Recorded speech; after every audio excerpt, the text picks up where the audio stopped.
started, just a quick announcement about an exciting program that we have coming up next week for a local artist. We'll be partnering with the Arts Council of Greater Kalamazoo to host their popular program, Artist Happy Hour.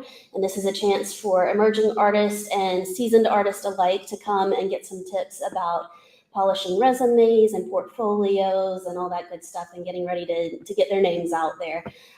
So if you are an artist, if you know an artist who might be interested in this, we definitely would love for you to join us. So this is going to be next Thursday, October 17th from 5:30 to 7:30 p.m. And again, that's our partnership with the Arts Council of Greater Kalamazoo. You can pick up a flyer on the table over here if you would like, and please do spread the word about that event. Now I am thrilled to introduce today's speaker, Dell Darnell, who joins us to speak about the transformative work that they do in the Kalamazoo community. Dell has very recently stepped into the position of Director of Diversity, Equity, and Inclusion for Kalamazoo County. They previously served as Director of Services at OutFront Kalamazoo, designing and leading DEI training for over 50 organizations across Southwest Michigan, including a wonderful training that they did here at the KIA for our staff. This year, they earned the DEI Leader Award from the National Diversity Council. Dell also serves on the boards and DE&I committees of the YMCA of Greater Kalamazoo and Equality Michigan, and they co-chair the board of the Rooted Enrichment Center. They hold a bachelor's degree in sociology and psychology from Saginaw Valley State University with a focus on diversity, equity, and inclusion. They also earned a master's degree in international development administration from Western Michigan University, concentrating on nonprofit management, program monitoring, and evaluation and governance. Please join me in welcoming Dell Darnell.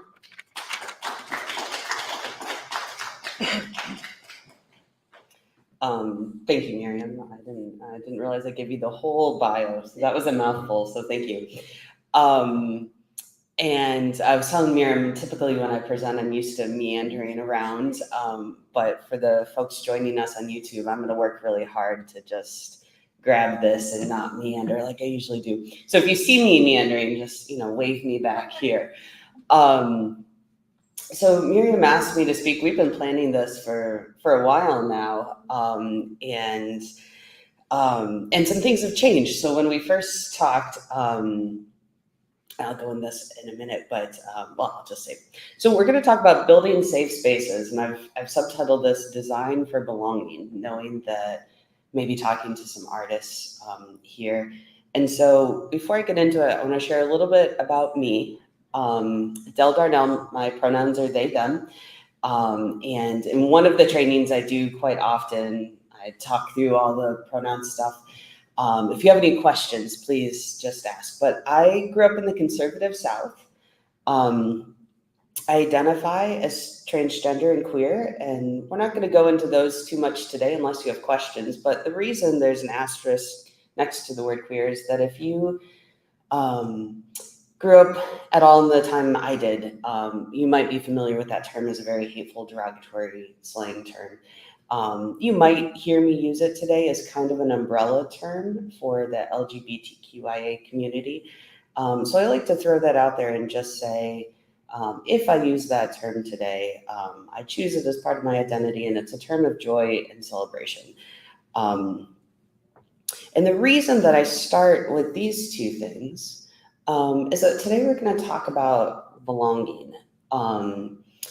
And knowledge is part of belonging. When we think of oftentimes belonging, when people talk about, they talk about diversity, equity, inclusion. Miriam said those words a few times, and belonging. And those all involve topics that we don't always know about. Like me saying I grew up in the conservative South is me saying that a lot of the things that I do now, a lot of the language I use, even how I identify and know myself, weren't words or ideas I had when I was a kid, or until I was much older.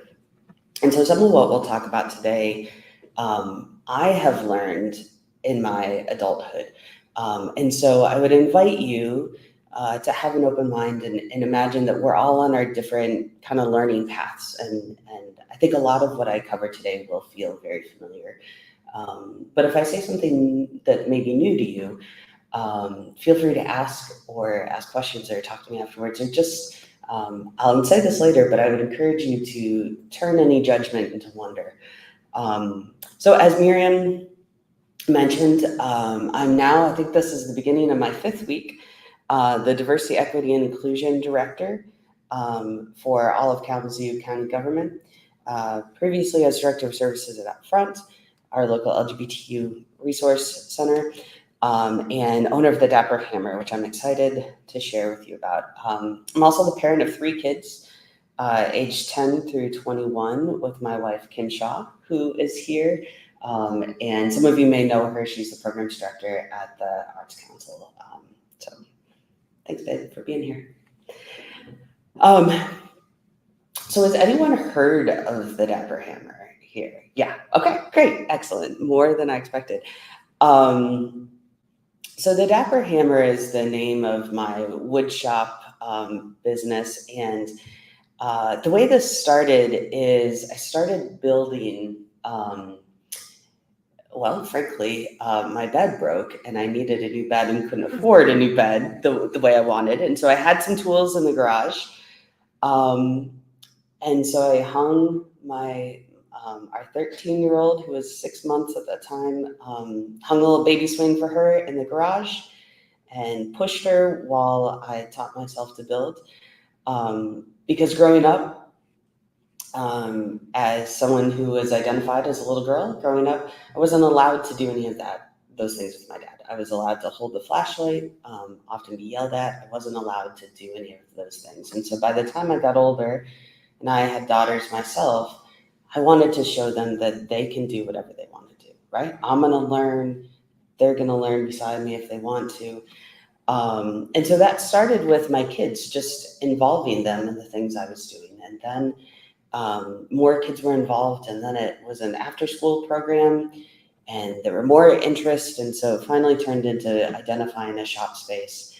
And so a large shop with classes, and the way I always described it is classes designed for those not traditionally represented in the trades. So when we think about who has traditionally been part of the trades, predominantly through history, it's been reserved for boys, men, often white boys and men. And so really trying to create a safe space, that was the language that I used, a safe space for those not traditionally represented in the trades. So lots of kids classes, lots of women's classes, lots of LGBTQA classes, lots of folks of color in the classes, teenagers, and we made all sorts of things. Based on the waivers that people sign, there's somewhere over 1,500 students. Youngest student has been 2. An older student, she volunteered this information, she was 72, and she had a riot. And so I knew what I wanted to do was create, the word I was using was create a safe space for people to come and explore things that there's not a place for them to explore these things. And what I didn't expect was the magic that happened in all of those classes. So when I set up to create a safe space, I didn't realize what I was creating was a space of belonging. And so we do this thing at the beginning of a class. People come in, we have name tags, and we sit around the table and introduce ourselves. And so I go first and I tell them a little bit about what I just told you, and why I created this space and a little bit about my story. And then I invite them to share their name, and maybe what brought them here, how they heard about the class, what brought them, if they have a specific project or skill in mind. And then I often lead with, if it's true and authentic, if you've been in one of my classes, you may have heard me say, I'm feeling a little nervous or anxious today. Sometimes teaching, I was feeling a little anxious about this presentation. And so sometimes I'll just say that because what I have learned is that when folks are coming into that space, they are often people that have similar histories. The amount of times I've heard women specifically say, I was never allowed to touch tools growing up, or we have a bunch of things in our house that need to be done, and my husband or partner says he's going to do them or won't let me do them, but he doesn't know what he's doing either. Two deeper stories of trauma and tragedy. And so bringing that history of historically being excluded from this space, tools, carpentry, that's one thing. Also coming into a new space, industrial space, where you're going to be doing new things, trying new skills, often wearing clothes that you don't normally wear. When you show up to get dirty in a wood shop, it's typically not what everybody wears every day. And sometimes wearing different clothes we're not used to can feel different on our bodies. And also coming into this space to use power tools, right? Like a lot of people are intimidated by those. And so when you think of the courage and bravery it takes for someone to show up to a class that they don't know anything about, potentially with all of those things, coming with them. I can't tell you the number of times that just in that introductory first 7 to 10 minutes, people have openly cried because what they are hearing in other people, they're showing up with, any number of what I just shared. And then someone introduces themselves and shares all of her things, recounts almost all those same things. And what you have then is, say, a table of 8 women per se.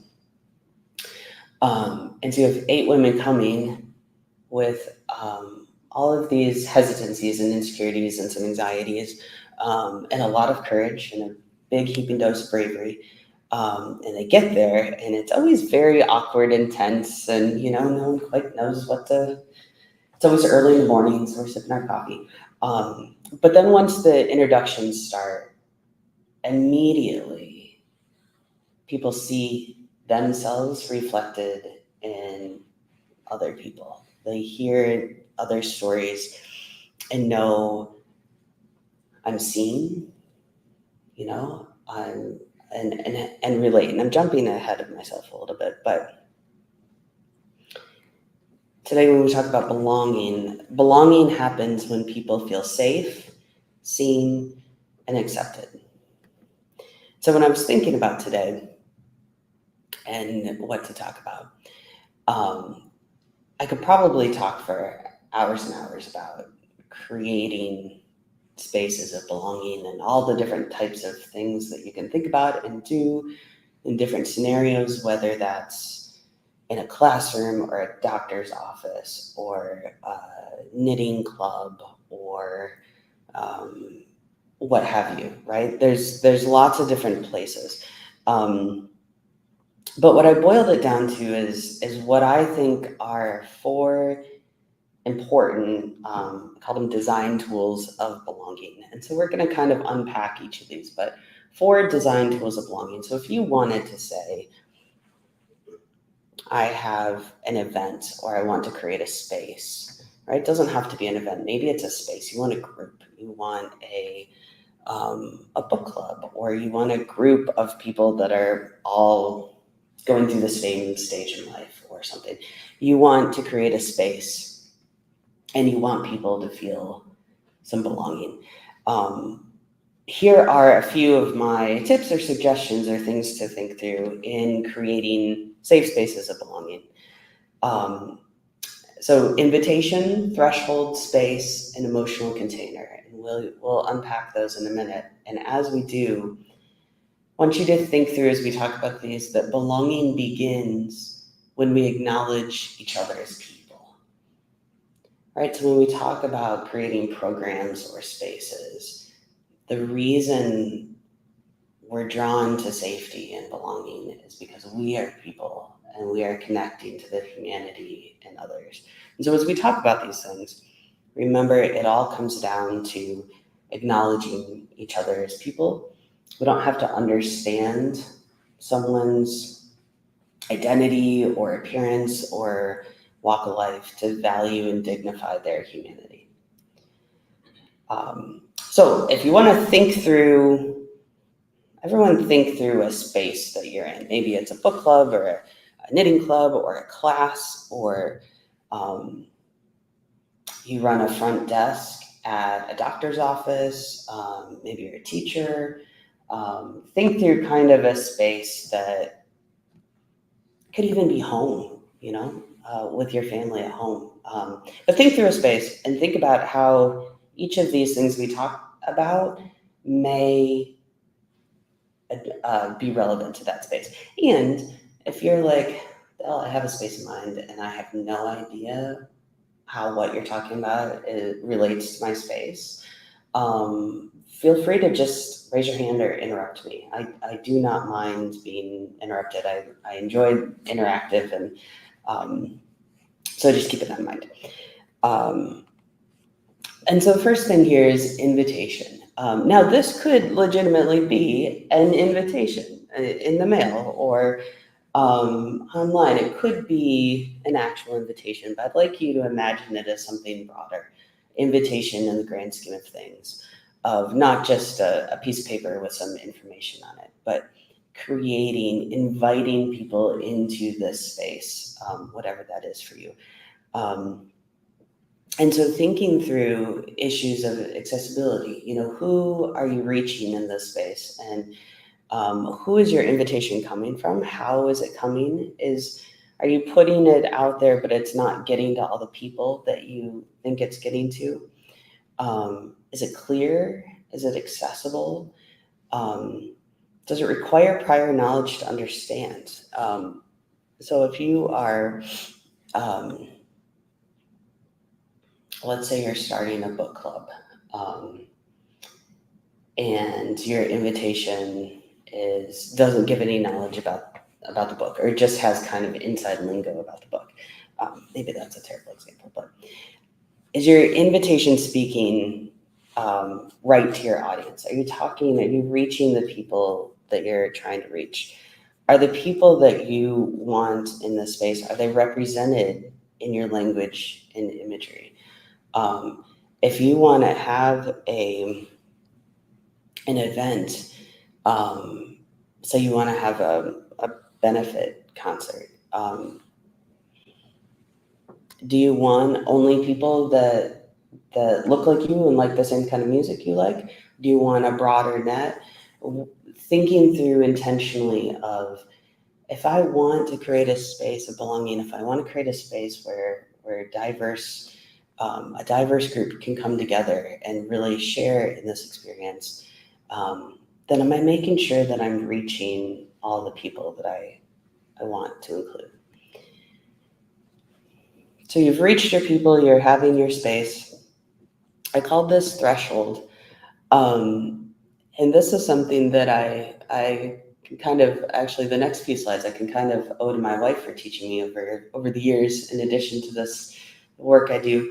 But how one enters a space is a profound moment of design.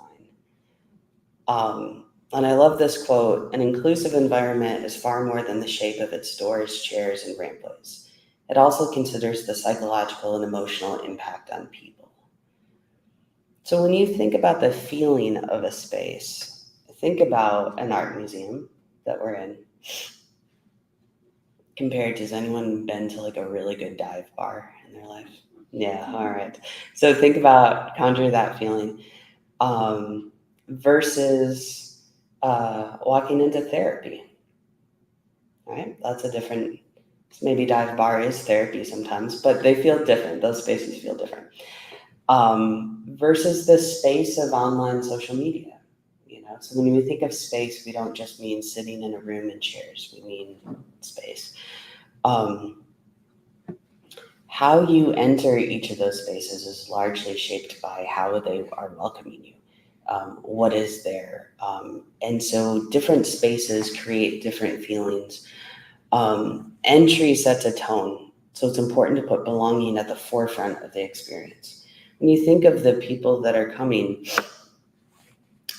do they feel welcome? Are they, I'll give you a really shocking example.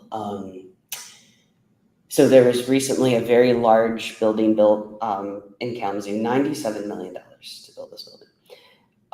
It opened to the public, and one of the employees submitted a, what's it called? An accommodation request because they could not get into work on day one after this building was opened because somehow, after $97 million and plans and years of architects, building inspectors, somehow the entire ADA accessible door buttons were left off the entire building. So this employee was a wheelchair user coming to work one day and literally could not get into the building. And so when we think of that, that's, when we think about accessibility, we often think about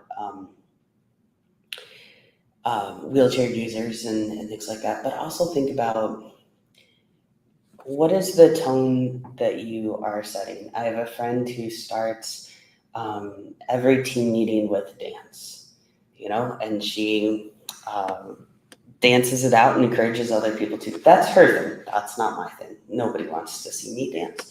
But if you think about belonging and you think about who is coming and how do I want them to feel in the space, think about throwing a dinner party at your house.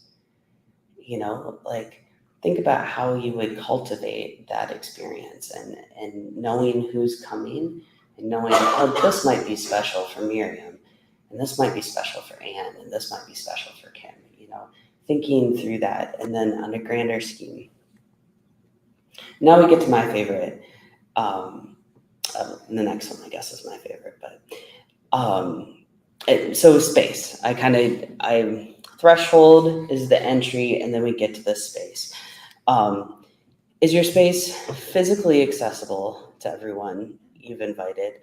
And when I say digitally accessible, yes, sometimes I mean like we are live streaming this. But also when we think about creating spaces, one of the things I'm doing in my current role right now is working on getting more things translated into Spanish. As county government, we should have more things translated. We are redoing our website and making sure that it is designed for screen readers, accessibility readers. And so there's digital components even if we're not in a digital space. Even some things like having comfort items in your space if it is an in-person space. Everyone familiar with little fidget toys? For some people that is really, they need that tactile feedback to focus, to feel grounded. Decorations, even just simply having name tags can help people feel belonging. And even if you're a group that knows each other, how many of us have run into people we know and we just have that moment of forgetting their name and then you feel terrible and you don't want to let on to it because then you don't want them to feel terrible. So simply having name tags, even if you're a group of folks that sees each other regularly, it just removes that anxiety. And we love to hear our names, right? There's something about when you run into someone, it's like, hi, Anne, it's a pleasure to see you today, and then inviting people to move around the space if needed. And then acknowledging our needs, right? Inviting folks to care about their bodies and move as they need to. Again, welcoming our full selves. When we talk about belonging, it's being seen and valued and being welcomed and appreciated to show up as your full authentic self. You don't have to say, oh, to come to this event and be valued, I have to leave this side of me at home. You know, I could have done that today. I could have come and left my transness at home or hid it, right? It doesn't have a huge impact on what I'm talking about. But I thought if I'm talking about belonging and creating belonging, and belonging is all about bringing our full authentic selves to spaces and trusting each other to show up and hold those, then it's important for me to tell you why this content is important to me and what I do, because I live it every day. Okay, now this is my favorite. So we had our invitation, our threshold, our space, and now we think of the emotional container, anticipating how people may show up and what they might be bringing. So if we think back to my story about the Dapper Hammer, kids often come, some come really, really, really excited to use tools. And some kiddos come and they're really, really, really nervous and scared and bringing all that anxiety. And so anticipating how people might show up and being prepared to address that. And maybe people show up with things you anticipated and maybe they don't, but you've prepared a space and an emotional container. So how can you do that? Again, encourage turning judgment to wonder, leading by example and authentic vulnerability. So I shared how sometimes I'll start by saying, I'm feeling tired. I'm feeling unusually anxious about teaching this class. Because again, people want to be seen. And so if they hear that I'm feeling anxious, it then gives them permission to acknowledge their own anxiety. Inviting people to participate and then value and amplify their contributions. So if you have a group, let's go back to the book group, inviting people that have to chime in with conversation. That seems pretty typical. But then once people do participate, when someone goes out on the limb and shares an opinion or maybe a hot take that they didn't like the book, but everybody else did, those are all small little moments of vulnerability. And so as the facilitator of the space, picking out moments to say, thank you for sharing that with me. Like, would you like to share more? Or finding little moments to celebrate. So we have a tradition in the shop. Every class we do, we celebrate the first cut. So I have a big saw, and you'll see it in a minute. But it's a saw that it's one of the biggest in the shop. It's one that a lot of people are very intimidated by. It's one of the safest saws. And so I've taught it to kids who are 5 years old. But we always celebrate once we get to our introductions and our instructions and we go over all the safety stuff. There's a whole process. But then we always celebrate everyone's first cut. So I'm always by the saw, and once the first person makes a cut, I initiate some clapping and ask how the person felt. And when I talk about the magic of this space, it's the magic of watching people come in feeling nervous, anxious, confused, scared, excited. Sometimes our family would say skited, scared and excited. You know that feeling? And then kind of cautiously getting into it at the beginning. But after that first cut, once everyone gets the first cut out of the way, it's like just the floodgates of empowerment come through. Once people see this is something that I've been so intimidated about doing, and I did it. And also I did it with people that were also intimidated, and they also did it. And now we get to celebrate that for each other. It's really a powerful moment. So never underestimate finding small victories in celebrating them. There's so much, especially right now. There's so much in our world that would pull us away from celebration. And so finding the small things to celebrate and invite others into that. And so I'm going to show you, and I got to go out of here for a minute. But I had the wonderful opportunity to be filmed and have the shot filmed a couple of years ago. It's a couple-year-old video, but it kind of tells the story of the Dapper Hammer a little bit. And then I'm pretty much done, but I would love, while you watch this, for you to think through any questions you have, or conversations, or stories about times or spaces where you felt a sense of belonging, and maybe what you think stood out about that space that made you feel that way. Okay.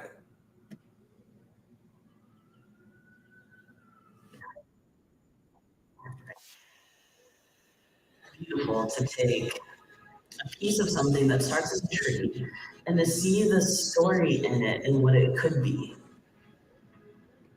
My name is Dell Darnell, and I own the Dapper Hammer, Michigan's first trans-owned teaching workshop.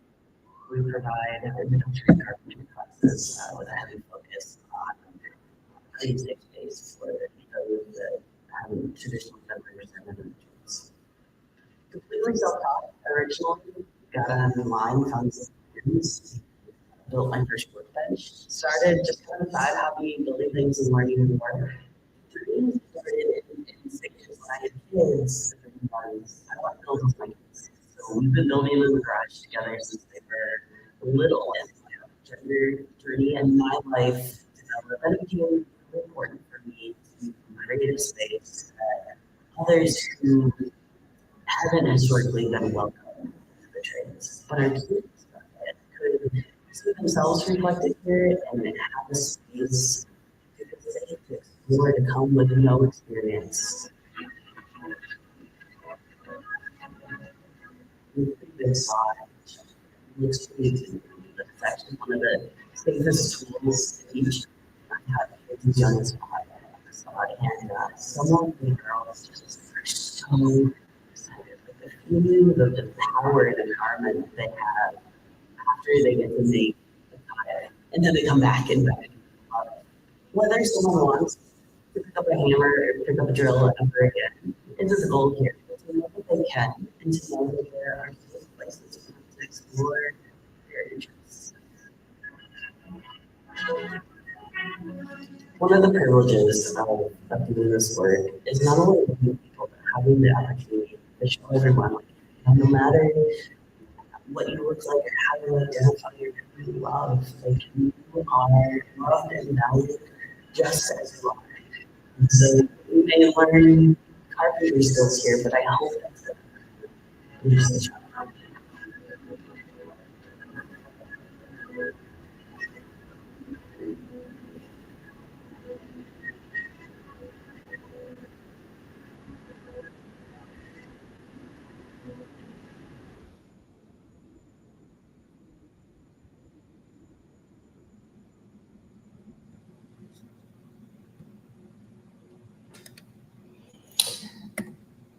And so I just want to leave you with this. Let our actions be an invitation to others to be themselves in all of their glory.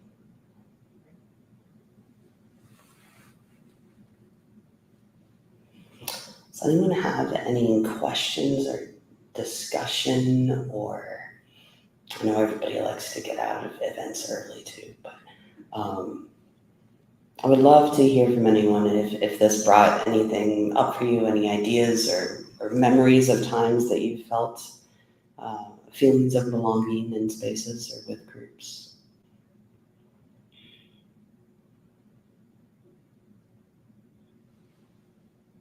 Yeah.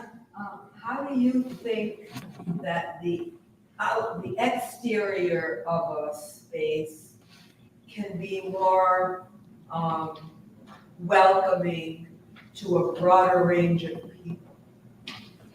So the question is, how do you think the exterior of a space can be more welcoming to a broader range of people? Did I get that? Okay. I mean, depending on the space, but I think, actually we were just having this conversation about a building in town earlier where when you come up to it, it's very hard to tell where the entrance is, for me at least, because the entrance has moved. And we were talking about how that can be a turnout. If you come up to a building and you're confused by how to get in, that's initially when we talk about that threshold, right? That's initially a barrier of confusion. Nobody wants to be the fool in the room. None of us want to feel that we don't know something we feel like we should know. And so, clear wayfinding and on where to get where they're going, and making sure that getting in doesn't cause any physical barriers or impediments.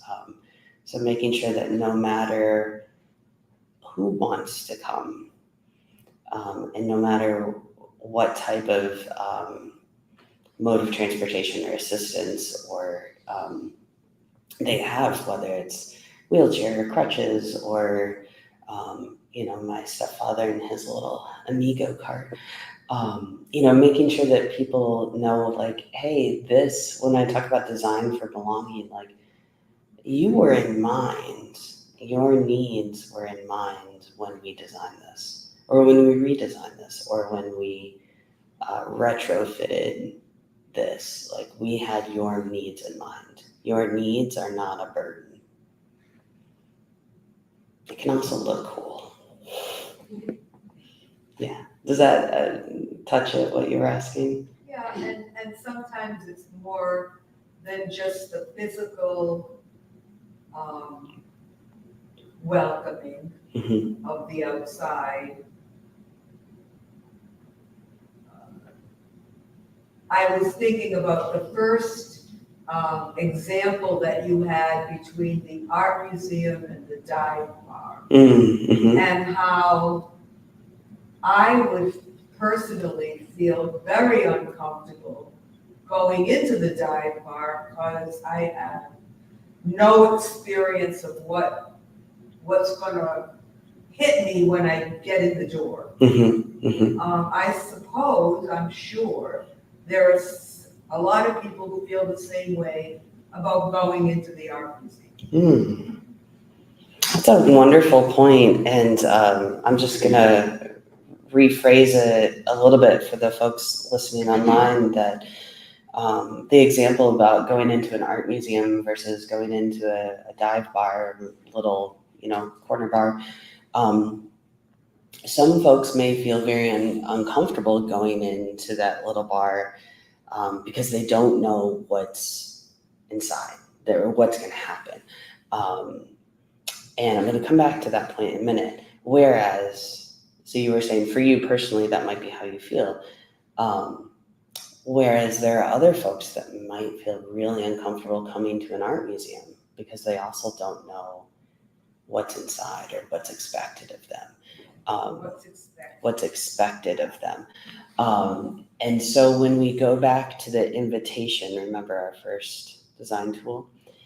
An invitation is your first opportunity to communicate information, because you have just touched on something that I think is at the core of most of us, right? We don't want to be the fool in the room. For a lot of us, whether we have a lot of anxiety or a smidge of anxiety, new experiences can touch on that anxiety because we don't know what to expect. We want to be prepared. We don't want to get there and realize everyone else knows more about this than I do, or get there and not be wearing what's expected of us, or not, know how to conduct ourselves. Because probably you conduct yourself differently in a bar than you do an art museum, And if one of those experiences is new to you, You might be very comfortable in one of those experiences, but the other experience is new to you. There are ways that we can help alleviate some of that anxiety for people and therefore help them feel you do belong. And that is through the invitation. And again, I don't just mean like a little piece of paper, but the information that we are putting out about our space. Communicating to people, here's what to expect, you know. Imagery can be a great way to do that. Sometimes it's nice just to see the place you're going. Communicate information about where do you park? Where is the entrance? Here's what the feel is, you know, like, and sometimes it's pretty quiet in here, you know, like, you know, and so versus a dive bar, you know. Do you ever get online and ever Google a restaurant? Has anyone ever Googled, like, you're traveling, you're like, I want to know where to go to for dinner? And if you ever Google a restaurant, oftentimes people, what do? They post pictures of their food and they talk about, you know, here's where you park, here's where you come in, here's the feel of the service. You know, it's really loud and exciting, and if that's your vibe, great. Or it's too loud to have a conversation. It's too loud to have a personal conversation. So if you're going on a romantic date night, maybe that too loud place is not. But if you have a big group of friends together, it's your 20th college reunion, and you just want to drink wine and dance all night, then maybe you want that rowdier vibe, right? And so neither of those environments or feels are bad or wrong. The art museum is not bad or wrong. The dive bar is not bad or wrong. They're just different places, different spaces for different, you know, we have different environments because sometimes we need different things, you know. But I'm rambling a little bit. Having those differences is not bad. It's being able to communicate what people can expect that will help people feel safer in coming there. Does that make sense? That was a great conversation. Anything else percolating up for anybody? We're in the post-lunch nap time. I'm feeling it too. Well, thank you. Thank you all for coming. I'll hang out a few minutes in case anyone does want to chat. But I appreciate that you all came to this space to hear me, someone you didn't know, talk about something you're maybe not sure what you were going to hear. So hopefully it was a good experience for you. It was for me.